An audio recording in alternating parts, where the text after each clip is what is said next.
Hello guys! Hello! Welcome dito sa aking channel. Kabalaran 888. Welcome! Ito ay para sa lahat ng mga Sagittarius. Sagittarius, love and relationship. Simula July to December 2024. General reading to guys. So, pwede kang makaresonate. Okay, gamitin mo yung intuition. Okay. So, mayroon tayo ditong 3 cards. Sagittarius. Wow. Alin ba yan yung situation mo sa ngayon? Okay? Comment down below. Ang first card natin is isang Sagittarius ang posibleng may nagkakagusto sa inyo. Isang Sagittarius, may relationship ka man, single ka man, may commitment ka man, or kan pa man. May isang tao na nagpaparamdam sa'yo, na may gusto siya sa'yo. Ikaw to. May isa din ditong Sagittarius na galing sa breakup, galing sa separation, sadness, feeling lost, grieving, like sa Aries, or pwedeng kakabreak lang nila sa relationship nila, natapos na yung matagal nilang commitment, naghiwalay, nagkaroon ng pagbabago, or nandun siya sa moving period. Okay? So, if ever man, na, for example lang to, if ever man nagaling ka sa heartbroken or heartbroken ka, sinasabi na etong pagtatapos na to is posibleng blessing in disguise, or pwedeng ang pagtatapos nito is naka-destiny talagang magtapos, and ang pagtatapos nito is pwedeng magsimula ng new beginnings or growth or pagbabago nga, transition, liberation, freedom, parang ganon. So, wag mong masyadong dibdibin. Yun yung sinasabi ng bara, wag kang masyadong malungkot. Pero, hindi naman natin yun maalis sa inyo kasi tingnan mo naman dito, feeling mo na walan ka. Okay? May isang tao na pwedeng sobra-sobrang gusto ka. Okay? Sobra-sobrang gusto ka. And, willing siya na, kumbaga, maging parte ng buhay mo kahit alam niya na panakip-butas lang siya. Parang ganun. So, ang nakikita ko sir dito, huwag mong isipin na yung nawala sa'yo, nawala na talaga. Wala nang darating. Kasi minsan, di ba, pag galing sa mga ganyang situation, sasabihin, hindi na ako magkakaroon ng karelasyon, ayoko na. Pero, bilog ang mundo umiikot, 'di ba? So hindi natin alam. Okay? 'Di ba? So if ever man na mayroon kang mga ganito, sadness or kakabreak mo lang, or siguro may mga issues ka sa iyong karelasyon, nasa current relationship ka sa ngayon pero medyo hindi maganda yung relationship mo, wala kang ibang mapagsabihan, pwede mong i-vent out yung nararamdaman mo. Kung hindi kayo nagkakamabutihan ng karelasyon mo, pwede mong ikwento yan sa kaibigan mong pinagkakatiwalaan, kapamilya, humingi ka ng advices, tanggapin mo yung suporta nila. Okay?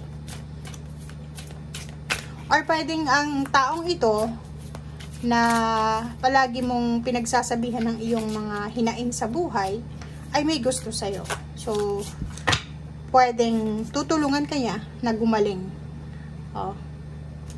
And, ang nakikita ko sir dito, ang taong ito is matagal mo ng karelasyon dati, or pwedeng kaibigan dati, or kababata, best friend, dating katrabaho, or kung sino man siya. So, ang sinasabi ng barase dito na, for example, galing ka sa breakup, tapos, etong taong ito na dadamay sa'yo, or etong taong to na willing na damayan ka sa kung ano man itong pinagdadaanan mo, is may gusto siya sa'yo matagal na. Okay? Siguro, ang situation mo na to sa ngayon, is gagamitin niya to as opportunity para ipahiwatig sa'yo yung nararamdaman niya. Okay? So, pwedeng mangyari yan ngayong July hanggang December.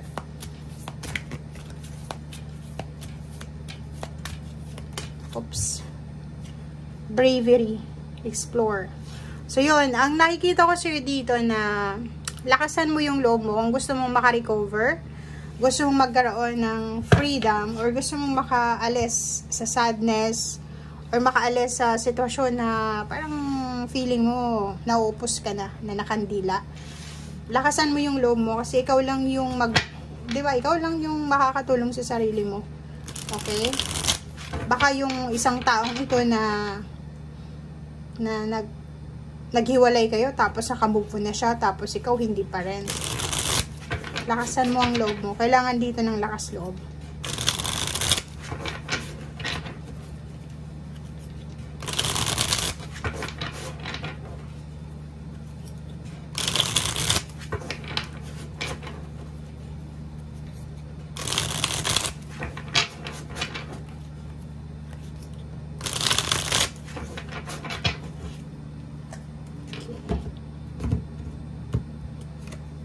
Okay, Tower.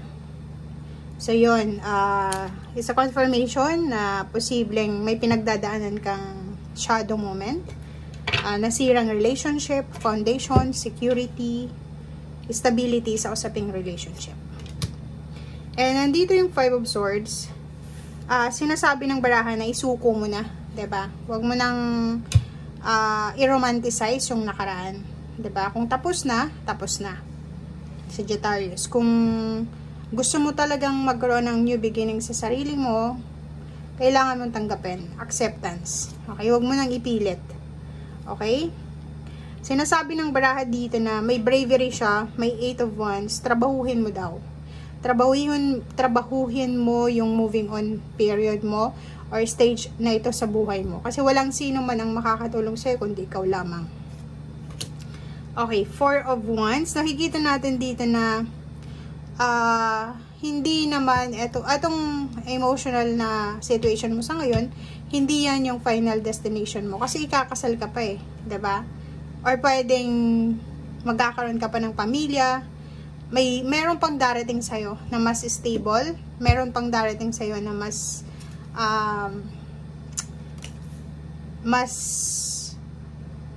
pa doon. Okay? Kung mas maganda or gwapo yun, mas mabait, mas mayaman, may mas pa dito. Okay? So, kailangan mo yun na i-anticipate. Okay. And dito naman, 6 of Swords. Nakikita natin dito na kailangan mong mag-move on. Kailangan mong makalimot na. Kailangan mong pilitin ang sarili mo na makaalis na sa kung ano man itong pain, heartache, sadness, separation, feeling lost, grieving, or mourning period na yan. Okay?